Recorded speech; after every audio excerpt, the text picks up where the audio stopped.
Hello friends, मैं आज आपको अपने शो में मोटिवेशनल स्टोरी सुनाने के लिए आई हूँ। So let's get started without wasting any more time. I welcome you in my show. I am grateful you are enjoying. एक समय की बात है। एक फादर रहता था, एक मर्चेंट रहता था। वो गॉड को नहीं मानता था। वो उसको लगता था कि एक्सिस्टेंस ऑफ गॉड है ही नहीं, गॉड नाम का कोई चीज़ ही नहीं है। ठीक है, तो वो अपने बेटे को स्कूल नहीं भेजता है और ना ही वो किसी फ्रेंड्स उसके बनाता है ताकि वो गॉड के बारे में जाने। तो वो अपने घर में ही उसको पढ़ाता था और चारों तरफ एक बाउंड्री लगा रखा था जिससे कि कोई दूसरे बिल्डिंग के बच्चे उससे साथ ना बात कर सके और कहीं से भी कुछ उसे गॉड के बारे में ना पता चले। और अपने घर में भी उसने गॉड की कोई तस्वीर ना लगा रखी थी। फिर ऐसे ही समय बीतते गए। फिर बच्चा 12 साल का हो गया और उसका पिताजी गार्डन में वॉक कर रहे थे कि उसी समय उसने सुना उसके बच्चे की आवाज़। तो वो सुन रहा था कान लगा के कि क्या बात कर रहा है मेरा बेटा। उसका बेटा बोल रहा था, कितना सुंदर सूर्य है, कितना सुंदर चंद्रमा है, तारे हैं, पहाड़ है, ये वादियाँ हैं, ये फ्लावर्स है, गार्डन है, माउंटेन है। Who has created all these. तो फिर उसके बाद उसके बाप ने अपने पुत्र से पूछा कि किसने तुम्हें ये सब बताया। तो बोला किसी ने नहीं, मैंने खुद ये फ़ील किया है कि जिसने भी ये बनाया है वो खुद कितना सुंदर है। तो फिर वो उसका बेटा धरती में माथा झुकाकर सबको प्रणाम कर रहा था। फिर ऑल ऑफ अ सडन उसके पिताजी को भी एक इंसाइट मिला, मतलब उसको ये रियलाइज़ हुआ कि हाँ रियली ब्यूटी है कितनी नेचर में, गॉड्स के क्रिएचर में। और उसने उस दिन से गॉड को मानना स्वीकार कर लिया और ये एक्सेप्ट किया कि गॉड ब्यूटीफुल है, हमें उनका रेस्पेक्ट करना चाहिए, उसको ट्रस्ट करना चाहिए, गॉड की पूजा करनी चाहिए। God is found everywhere. तो आपको गाइस ये फर्स्ट कहानी स्टोरी कैसी लगी? आई होप आपको अच्छी लगी होगी। अब मैं आपको सेकंड स्टोरी सुनाने के लिए आई हूँ। तो let's get started without wasting any more time. Four friends रहते हैं। उनका नेक्स्ट डे एग्ज़ाम रहता है, लेकिन वो लोग पढ़ाई नहीं करना चाहते, एग्ज़ाम नहीं देना चाहते हैं। तो वो लोग क्या करते हैं, पार्टी मनाने के लिए रात में लेट नाइट पार्टी करते हैं और रात तक पार्टी करते हैं। और सुबह आते हैं तो टीचर को कहते हैं कि टीचर हम लोग है ना एक मैरिज सेरेमनी में गए थे। फिर वहाँ पर हमारी गाड़ी का एक चक्का ख़राब हो गया आते वक्त। तो फिर हम लोग ने दूसरा चक्का लगाया और उससे पूरा हम लोग थक गए इसी कारण। अब हमारी ये हालत नहीं है कि हम एग्ज़ाम दे सकें। तो टीचर बोलता है कोई बात नहीं, तुम लोग 3 दिन बाद फिर से सेम टेस्ट दे सकते हो, मैं क्वेश्चन पेपर बना दूँगा।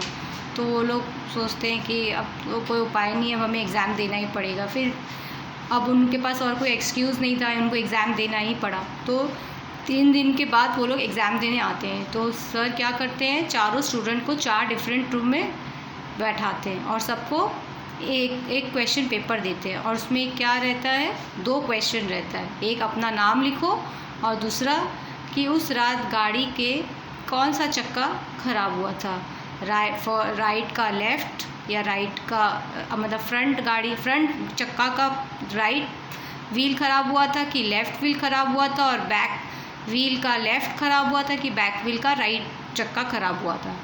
तो चारों फ्रेंड अलग अलग आंसर देते हैं क्योंकि चक्का तो ख़राब हुआ ही नहीं था। तो वो अपने मन से कोई राइट लिख दिया, कोई लेफ़्ट लिख दिया, कोई बैक का लिख दिया, कोई फ्रंट का लिख दिया।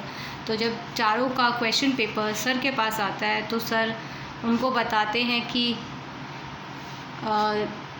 ये हुआ था तुम्हारे साथ। तो उन लोगों को रियलाइज़ होता है और फिर वो लोग अपनी गलती मानते हैं। और इस स्टोरी से ये लेसन मिलता है कि अपनी अपनी रिस्पॉन्सिबिलिटी को निभानी चाहिए और रिस्पॉन्सिबिलिटी से भागना नहीं चाहिए।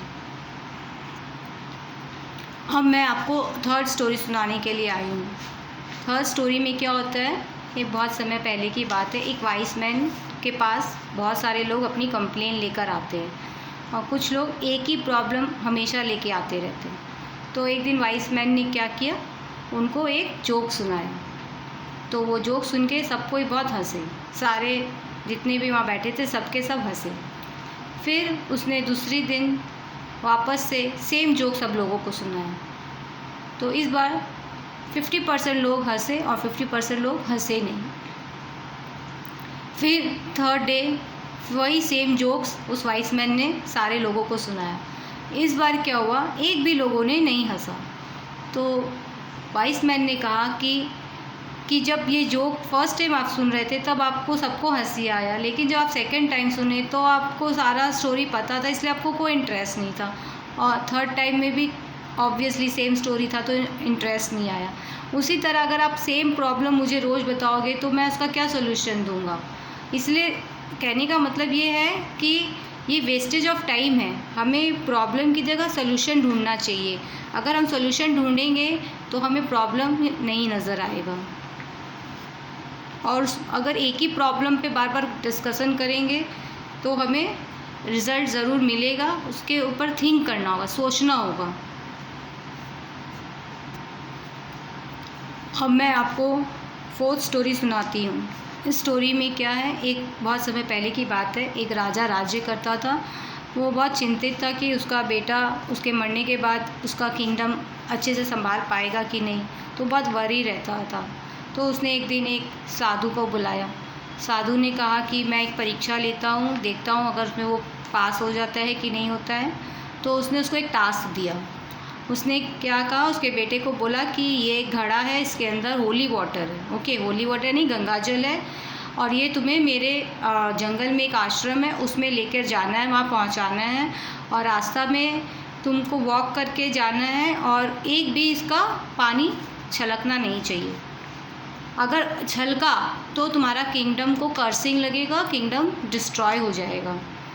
तो ये सुनकर वो बहुत सिंसियरली बिना भूखा खाए, बिना प्यास पानी पिए, भूखा प्यासा वो उसको लेके जाने लगा रास्ते में।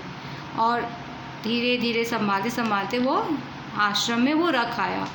और जब साधु ने देखा कि उसमें से कुछ भी पानी नहीं गिरा है, तब उसने राजा को बताया कि आपका बेटा आपके किंगडम को संभाल सकता है, ही इज़ रिस्पॉन्सिबल, और वो बहुत ही एक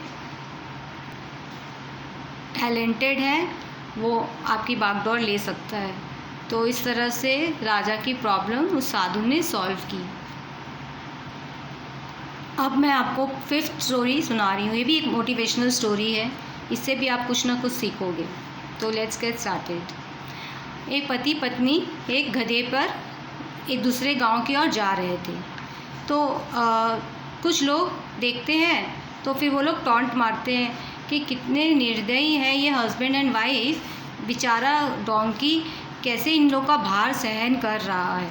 ये सुनकर वाइफ उस गधे के ऊपर से, डोंकी के ऊपर से उतर जाती है और वो पैदल चलने लग जाती है। तो फिर कुछ देर बाद क्या होता है, कुछ लोग देखते हैं ये दृश्य तो टॉन्ट मारते हैं कि क्या ज़माना आ गया, हाय हाय, पति तो गधे पर बैठा और पत्नी नाजुक सी है और वो पैदल चल रही है। सो फिर ये सुनते ही उसका पति भी गधे से उतर जाता है। अब पति पत्नी दोनों पैदल चल रहे हैं और गधा भी पैदल चल रहा है। फिर कुछ देर बाद कुछ लोग ये दृश्य देखते हैं और वो टॉन्ट मारने लगते हैं, हाय हाय क्या ज़माना है, गधे होते हुए भी पति पत्नी पैदल चल रहे हैं। तो ये सुनकर वो लोग बहुत फ्रस्ट्रेट होते हैं और फिर वो लोग डिसाइड करते हैं कि अब हम लोग किसी की नहीं सुनेंगे, और वो लोग दोनों ही गधे पर सवार हो जाते हैं। तो इस कहानी से ये समझ में आता है कि लोगों का काम है कहना, हमें लोगों के बात से अपना इरादा नहीं बदलना चाहिए।